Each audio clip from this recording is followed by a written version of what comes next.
Now in this lecture, we're going to be see what are specifications of an solar panel, an inverter and other switches that we are using that we can enclose into this sheet actually.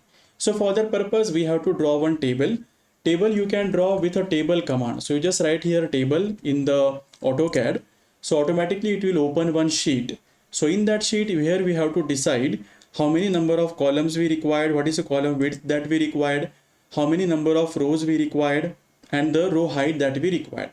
So according to that, we just insert this table.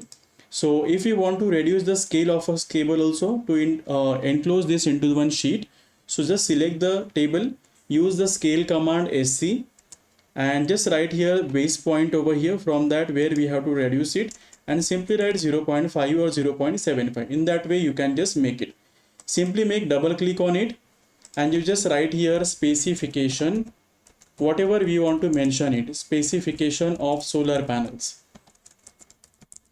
So like that we just mention over here, and we just write here one by one that which panel we are using. That is a rating of an panel, you can say rating of an panel. So one by one we just write it over here, which is a 250 watt peak we are using. Then total how many number of panel you are using, total number of panel, total number of 4080 panels that we are using. Then number of the DC inputs we can write, number of DC inputs to inverter.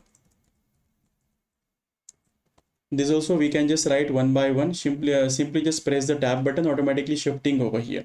So like that, one by one, whatever the parameter that we require to mention, like the specification of panel, then we require the inverter specification, we require the switches that we are using, their specification. So everything whatever we require to be mentioned as an essential, so that parameter with a tabular format you can easily write it over here in the AutoCAD.